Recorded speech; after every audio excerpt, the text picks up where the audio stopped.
The Ohio Department of Transportation said they will begin construction next spring on I-75 in Hancock County on a similar project. I'm live in Lima. Caity Jackson, back to you at the desk. Hey guys, there's a chill in the air tonight, but that's not stopping these kids from going out and trick-or-treating. I have with me the coolest Power Ranger around, Evan Sloan. So Evan, tell me a little bit about what your favorite part of Halloween is. Candy. The American Red Cross doesn't send the troops your typical Christmas present, but instead they send necessities the armed forces don't have being overseas. Hey guys, thanks so much. I have with me one of the organizers of Celebrate the City, Ada Ellerbrock, and she's here to kind of tell us about the event and what it's all about.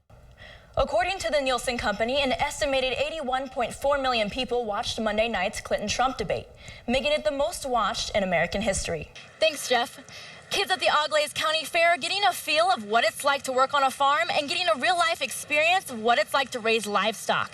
And these kids are taking this little piggy to the market. A very unusual case circling Putnam County. After serving his time, Travis Soto recently confessed to murdering his 2-year-old son 11 years ago. Soto has not been charged yet, but is currently being held in the Putnam County Jail. Judge Chad Neese set bond at $500,000 during Soto's arraignment. In 2006, Soto pleaded guilty to the charge of child endangerment in the death of his son, Julio Soto Baldoza, after a plea deal. He was initially charged with involuntary manslaughter after he ran over his son with an all-terrain vehicle and failing to call for help.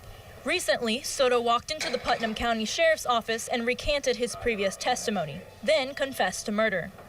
He come to us, he said he had been carrying that weight around for a long time and he just wanted to get it off his chest. I guess I'm just glad to see that if we can get final clarity on it.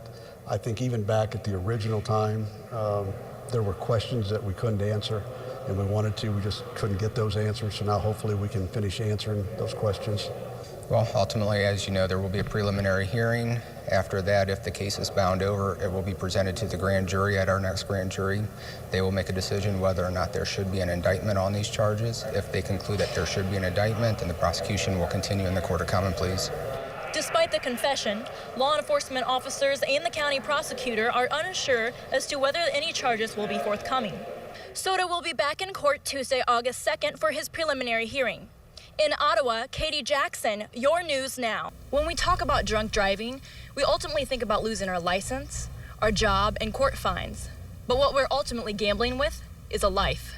Last year, between Christmas and New Year's, there were 9 crashes with 10 people killed in the state of Ohio. So when we talk about costs, the real cost is a life. Fort Jackson Amusements is celebrating their 50th anniversary here at the Allen County Fair. Known for some of the biggest and baddest rides around, Fort Jackson actually started as a small carnival in 1967. Because of his vivacious personality and positive enthusiasm, you would never know 7-year-old Malik Nelson is struggling with health problems. Born with a rare heart defect, missing a valve that connects the lungs to the heart, he has been in and out of hospitals his whole life. So, you want to be a police officer when you grow up? Yeah, Why do you want to be a police officer when you grow up? because they help people and protect them. He's just been through so much, and as he was studying growing up and stuff, that's all he ever wanted to do. He wanted to be a police officer, and he wants to be the president of the United States. And I told him, there's nothing impossible that he can't do, that he could do whatever he wants to do. You know, he's just a trooper. Lima Police Chief Kevin Martin met Malik this year out trick-or-treating. He learned about his story and his love for law enforcement. The police department, inspired by the young boy, made him an honorary officer because of his positivity and bravery. But the officers also surprised him with a few other goodies. He's going to get a certificate and a badge. The badge says honorary policeman on it. After that, we're going to walk him around the building, let him meet everybody. One of the sergeants is going to do some canine demos with him. We're also going to be taking him to Chuck E. Cheese. They've agreed to allow us to come out and donate a pizza and some tokens for him. Thank you, all police officers. Malik said he will be wearing his badge with honor and pride around the city. In the studio, Caity Jackson, your news now. There are many misconceptions about traffic signals and how they work. Our focus usually turns to the nuisance they cause, long delays to our final destination, road rage, and misconceived notions about the benefits of signals. Some of the lights are extremely long and some of them are way too fast. And I think they're not really like driver friendly. Like they take all your decision making ability away from you. I mean, it feels like forever. I would say like 4 to 5 minutes, but it's really longer than you should ever have to wait at a stoplight. In reality, the purpose of traffic signals is to solve traffic conflicts. We all want to be in the same place at the same time. This would only lead to accidents and severe traffic jams. Some Lima residents say they can't get through a light quick enough. Others say they feel like they wait an eternity. But in reality, lights have no set time to change. Cars are actually detected on the pavement, which trips the light, ran all by a signal box, just like this one. Most of our ODOT traffic signals are run what we call actuated timings, that it is based on vehicle demand, and it will move through the movements based on vehicle demand and change directions as necessary. According to the Ohio Department of Transportation, actuated signals reduce frequency and the severity of accidents. They increase the intersection's capacity for handling traffic and allow pedestrians and bicyclists to cross. But ODOT says there are several reasons you aren't making the light. Some of it could be inattention. The other thing is that once the signal does go green, that timer is counting. And if that first car lags a little bit, they're eating up some of the time.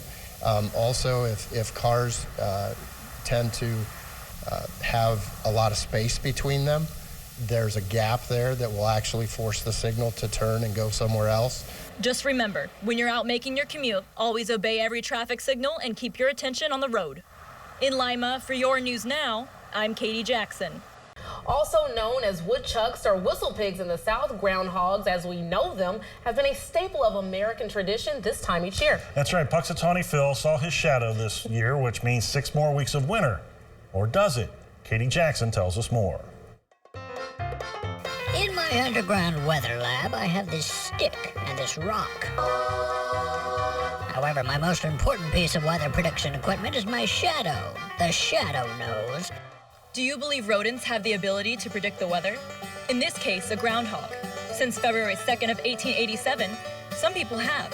As more and more people continue to look to groundhogs for a forecast of an early spring, are meteorologists feeling the pressure? Are their jobs in jeopardy? Well, many of us go through a 4-year institution. We get a degree, we get certified, we go through internships and get trained on all the equipment. But, if I felt as though my job was going to be challenged, we may be able to work something out. But he has to pay my student loans back, though. But in all seriousness, the reason groundhogs come out of hibernation before March is to find a mate. And if it's too cold, they go back into their hole. They sleep all winter long, and it's like a deep coma. It's even more than a sleep. And so they hibernate all winter long. If they're waking up at this time and it's warm outside and they think that the winter's coming back, they'll go back down, they'll go back to sleep, they'll go back into hibernation. The herbivore can sometimes get a bad rap, which can cause some serious damage to some properties. They can take 700 pounds of dirt out of the ground with one tunnel, which makes great homes for other animals. So animals that can't do as the digging that the groundhog can do really benefit from the groundhog. Groundhogs are intelligent animals that have some remarkable abilities. But according to Johnny Appleseed's Park District naturalist, Punxsutawney Phil has only proven to be 40% accurate. So take Phil's prediction with a grain of salt and make sure you tune in to your local storm authority team. In Lima, Caity Jackson, your News Now.